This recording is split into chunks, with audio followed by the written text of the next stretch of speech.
Hello again, fight fans. I am Jason Burgos for Sherdog.com, and with me tonight is a fighter who has a hell of an opportunity in front of him. After only 4 professional fights at 1 championship, Masters of Destiny, he will make his promotional debut on the main card in Malaysia against Chen Rui. That man is Troy Worthen. Troy, thanks for giving me some time tonight. Just a day away from this huge 1 debut. Also, am I saying your name right? Is it Worthen? Is it Worthen? What's the right way to say it? Troy Worthen. Yeah, you got it right. Okay. Now, before we get into this major moment in your career, talk to me a bit about yourself. And, what was your personal journey into getting into MMA? Did you wrestle in school at all? Did you study martial arts? Did you not do any of those things? Because I've talked to a lot of fighters that didn't have that background. They just kind of came into the sport their own way. What is your path to becoming a mixed martial artist? Well, I did wrestle. Okay. I wrestled in high school, and after a couple-year hiatus, I ended up wrestling in college as well. So wrestling was my path into mixed martial arts, but definitely had a bumpy road. Started off my amateur career 1-0, and then I took another fight 2 months later and ended up breaking my jaw, so I was out for 6 months. And then ripped off 3 fights in a row within 4 months, then broke my hand and was out for another like 4 or 5 months, Wow. Injury after injury. So after some of the injuries, I decided to go back to college, pursue, if athletics didn't work out for me, I needed something to be as a backup. Mm-hmm. So started going to college again, and then got into UCF, which had one of the best wrestling teams in the nation as far as club teams, NCWA, and fell back in love with wrestling. So I was wrestling and in college and fighting professionally at the same time. Wow. I actually made my professional debut like a week after a wrestling tournament. Wow. So it was a little crazy. I wasn't doing striking or MMA at all. I was just in wrestling season in good shape and took the fight. So a little bit crazy there, but yeah, I got introduced to mixed martial arts through one of my good friends, Mitchell Chamali, and best choice I ever made. And how does that work? 'Cause I mean, I don't know if at a certain point you became like a scholarship athlete in UCF, but what did your UCF wrestling coach think? Did he even know you were doing MMA on the side? Was it kind of a secret? Like, I'm sure he's not a big fan of the MMA on the side while being a wrestler for his team. No, actually, luckily enough, because it's NCWA, not NCAA, there's no rules against being a professional athlete. Interesting. It's considered a club team Okay. because it's not funded. Right. So I actually got away with it. I mean, he still wasn't a fan with me fighting in the middle of the season, and I actually did bang up my leg a little bit and was out for about 2 tournaments until the national tournament. So he wasn't, but he understood that one was a profession and the other one was more just a passion of love. So When you were training for MMA, I'm guessing Wasn't too you big. did jiu-jitsu. Did that extra training and doing that a different kind of grappling art at all enhance and help your wrestling? So after high school, when I started training martial arts and I started doing pretty much primarily jiu-jitsu, I was in the gi pretty much every day for about 2 years. We did a little bit of MMA training, small school, so not a lot of big bodies, not a lot of people in there, not a super crazy amount of MMA knowledge, just me and my coach and a few bodies. But we made it work, and the BJJ, I would say, as far as my wrestling, it hurt me because I got really used to being on my back. Interesting.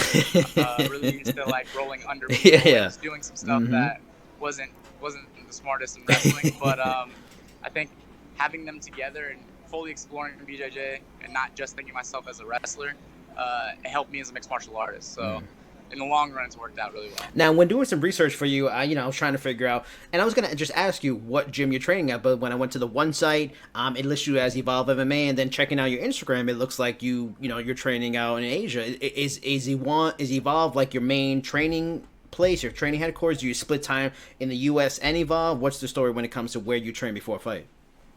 No, I'm Evolve MMA fight team. I train full time. I live in Singapore now. Wow. I'll be there for sure in the near future and maybe longer.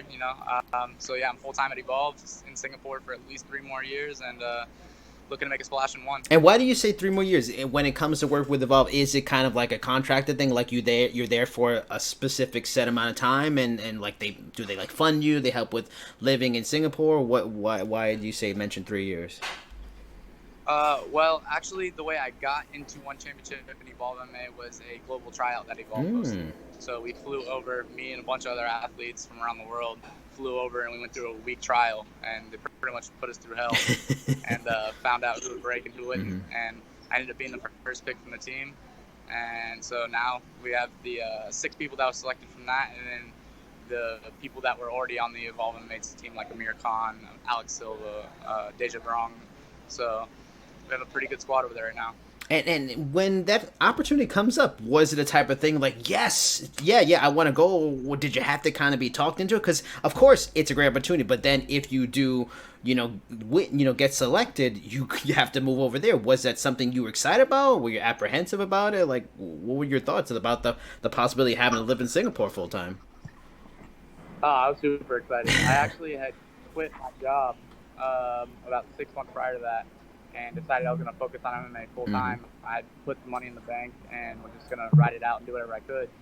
So, when I saw that opportunity to make a living fighting and getting into one championship, only being 4-0, it was also really hard for me to find fights because guys would look me up and they'd see that I was an All-American wrestler and something like that. They didn't want to take a hard fight and ruin their record. So I was not getting the fights I wanted, and a lot of people were pulling out and stuff, so it was hard to get the record up and get to a bigger promotion like One, Bellator, the UFC. So the opportunity to get to Evolve MMA and be able to get signed to one championship was huge. I was super excited. I was ready to go on the plane that day. So when you win the trial, it's just not about training at Evolve. It's the trial is to get a contract, and Evolve training comes with it. Yeah. Okay. Now, like, so if someone had said to you in 2018, you're going to be fighting in, not even 2018, before you even did the training, if someone had said to you the year before, you're going to be living in Singapore, training at Evolve, and be a part of the One Championship roster, like, what would you have said? Would you have said, get the fuck out of here, you're crazy, I like Florida, I'm living here? Or what was it like, that's awesome, what should happen now? I would have said that sounds good. This is the dream. It doesn't matter where I'm at. I live in the gym. I'm in the gym all day, no matter where I'm at. I'm always going back and forth from the gym, cook at home, and then go back to the gym. So it really doesn't matter to me where I'm at. In Singapore, I was a little apprehensive because I'm from a very small town, and Singapore is obviously a big city, but it's a beautiful place. The people are amazing, so I love Singapore. It's been great. And how, what would you say are your favorite parts of Singapore? Like, was the transition to living there really difficult? Was it easier than you expected? Is the food fantastic? Are the beaches amazing? Like, are the people not great? Are they jerks? Like, what was the transition and the assimilation like? Like, did it take a while, or was it much easier than you ever expected it to be? Well, I'm from Florida, so we won't say the beaches are. The Florida beaches are definitely top tier. Sentosa, which what everybody talks about Singapore, is not even a real beach. Okay. So not the best beaches, but everything else about Singapore has been amazing. And public transport can get you everywhere. It's super easy. You don't have to have a car. The food is amazing, but I have to watch it because it's not the best. A lot of sodium or anything? But those hawker stations, man, cheap food, and it's amazing. Like, these people spend 80 years making one dish. Wow. So they've perfected it. It's good. Everybody, like, the gym Evolve is pretty much all that I've explored of Singapore. I'm always there. I'm always in the gym. I've done a little bit of exploring around, but just everybody there has been super welcoming. Staff's amazing. My training partners are amazing. So, and the facilities are amazing. Evolve's been just a blessing, But Singapore as well, I love it there. The people are nice. I've been welcomed with open arms, and I'm hopefully, I make some waves in one championship, and then I can give back to Singapore a little bit. There are some things I would like to get involved with, like helping the less fortunate kids there. There's a little bit of homeless issue in Singapore. I would like to help out with that. So, I'd like to give back to the country that's given so much to me so far. What's the language barrier like? Do a lot of people there speak English? Do you have to, I don't know the language that's spoken in Singapore. Do you have to learn the language? Has it been a difficult thing like that too? Singapore is it's like a hodgepodge of 3 major cultures, which is Chinese, Malay, and Indian. So English is actually the language of the country because you have to be able to communicate with each other, obviously. I mean, most people are either going to speak Chinese or Indian as well, and some of the older folks don't speak that good of English, but everybody they communicate with you, and even if you can't communicate through words, they'll gesture it and figure it out. Like, everybody's super nice and helpful. So No problem with language barrier. Now, so many fighters, especially coming from the U.S., the ultimate goal is always to go to UFC. And like I was talking to Kevin Seiler, who's going to be on the Contender Series next week, and he got offers from Kabate, and he didn't, he was interested, but he waited. He wanted to hold up for the UFC. He got his somewhat of an opportunity now with the UFC. For you, was that a major goal? Did you want to hold up? I mean, you're only 4 fights into your pro career. You still have a lot of time. Or are you the type of guy who's like, okay, one championship for you was on the level as good as UFC for you, and you just want to make the money? It's not necessarily just about, I want to be UFC, that's the big deal here. I just want to make some money. What was your reasoning for foregoing that and taking this great opportunity with one championship? No, I've actually been a huge fan of one championship since the inception. When it came out as ONE FC, big fan of Chatri. I followed him for a long time. I like the actual true martial arts nature of one championship. It was nice to know you don't have to go out there and like act like a dick. Yeah. Put it frankly. Yeah. I liked that they were making waves in trying to reduce weight cutting issues and stuff like that. It just seemed like the type of organization I want to be a part of. Now, I'm not gonna lie. If the UFC would have called me at 4-0 and said, "Hey, we want you to fight," I would have accepted. I needed to be able to make a living off of this. But if I had my choice, I'm at where I want to be. So I'm super happy that this opportunity came up and I'm signed to ONE FC. That's where I want to be all. And I'm glad you mentioned the weight cutting thing, because it's something I always like to talk about when I talk to one championship fighters. I asked Angela Lee about it yesterday, and there's always doubters here in the U.S. about the weight cut and the hydration protocol, because it's not some big public event and it's not for all eyes to see like everything here in the U.S. when it comes to weight cutting and weigh-ins is. I mean, I talked to Demetrius Johnson about it. He kind of explained that it's kind of a thing they just don't want the fighters to have to waste time and have to be stressed about being in a public display with that. What's been your experience in doing weight cutting with ONE now? The hydration protocols, has everything been on the level? Has everything been on the up and up? Any weird shenanigans going on, or it's pretty much normal?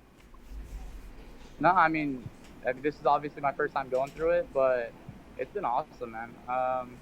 It's definitely different. You have to be healthy. You can't just cheat and go get in the sauna and do a little extra water cut. You have to do it healthy, because as right before you get on the scale, you go to the bathroom and you're with a nurse. They watch you pee, to make sure you're hydrated. And if you fail a hydration test, you have to retest. So you can't cheat it. You have to get down your weight the right way, and you have to do it healthy. So I think it's way better for the fighters. Some of them might not like that you have to diet a little bit harder throughout the camp, but I think overall it's better for us. It's better for the fans, because you're going to see us at 100%. You're going to see us be able to go throw down and not have, oh, my kidneys were failing yesterday type issues, So I think it's the future. What we're doing over here right now is the way it should be everywhere. I don't think the bigger other companies like Bellator and UFC are going to follow suit anytime soon. But, that's another reason that fighters should sign with ONE, because we're treated correctly over here. And so how much have you been able, and you and your team been able to scout Chen Rui? And it's interesting that you are involved, because maybe they have much better ins in terms of getting footage and everything like that, because Chen Rui was mostly in Asia, I think a lot in China. He made his ONE debut in March with the TKO victory. With his fights being out there, have you been able to get like a really good in terms of scouting him and your team looking at him? Do you feel confident you have a good read on his style and how he fights, and what's his strengths and weaknesses going into this fight tomorrow night? Yeah, I mean, he has a little more experience than me, but I think I've been training much longer. Like I said, I've had a long career. I also had an amateur career, which I don't believe he had one. He went straight pro. So I think I actually have more experience than him. But with that said, he's still a young fighter. 7-0. He's good, but I don't like to look too much at old footage, because he's going to be growing so fast being a young fighter. Things are going to change. He's going to use different combos, different footwork, different styles. So I like to focus on myself during a camp. I don't like to do too much like reviewing their footage. I watched his last 2 recent fights a few times. I picked up a couple little things, but I like to focus myself and get better as a martial artist and not worry too much about what they're doing, So I did watch the last 2 weeks fights. He had 1-1 championships, so that was super easy to find, and then another one Rebel FC. Decent opponent, and he did a great job. He finished both of them, so he looks like the type of guy that's going in there to fight, and that's what I'm looking to do too. I'm not trying to just go hold somebody down and ride out a decision. I'm looking to express myself and looks like he's looking to do the same. So I think one of us is going to leave super happy, the other one's going to leave super disappointed, and that's the beautiful thing about martial arts is we get to go find out. There's no anything that's going to stop us. We get to go settle this one-on-one. So we'll find out. And that's something I hear from a lot of fighters. When I've talked to a lot of fighters early in their careers, there's not as much a focus on tape watching. It is a focus on what their skills are. Now, you've trained MMA in the U.S. You've trained college wrestling, which is a unique style of training. You've trained other things here in the U.S. in terms of sports and athletics. And American culture is a different kind of culture. Have you noticed a big difference in the training styles and theories and methods by training in Evolve, immersed in an Asian culture? Is it different? Is it the same? Is MMA training kind of a universal thing and all the same methods are kind of used everywhere? Or are there differences by being involved and far away from like American style training? I can't really speak for all of Asia. I think just like in the States, all gyms do it differently here. So I think there's probably some gyms in Asia that do it the same as they do in the States and some that don't. Evolve's a little different, that we do everything in the same house. It's all team Evolve. We don't have like, oh, you can go train at this boxing gym, then you can go do strength and conditioning at this place. Everything's at Evolve. We work with only Evolve coaches, only Evolve training partners.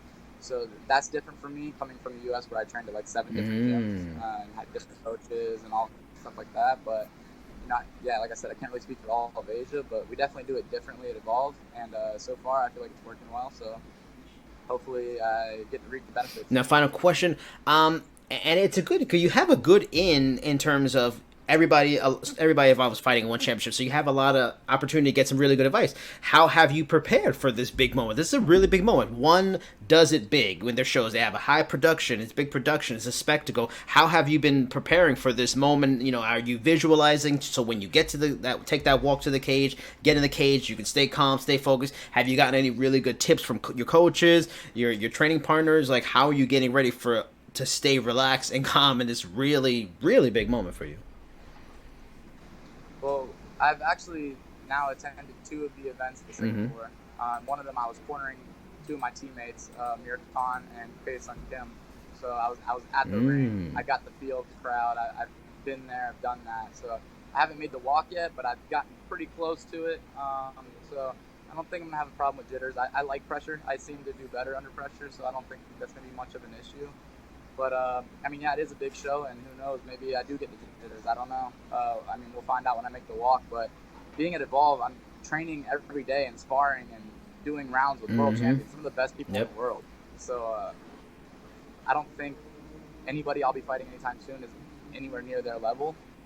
And I'm basically walking around like walking legends, like Sam A, Nong O, Kru Noom, Kru Rong, like just some of the biggest names in all of Muay Thai. I have world champion BJJ instructors. There's huge names around me all the time. So like the pressure for me is not going to be an issue, I don't think. I think being at Evolve and going to the one championship events has prepared me for that. So I'm looking to just go out there and show myself to the world.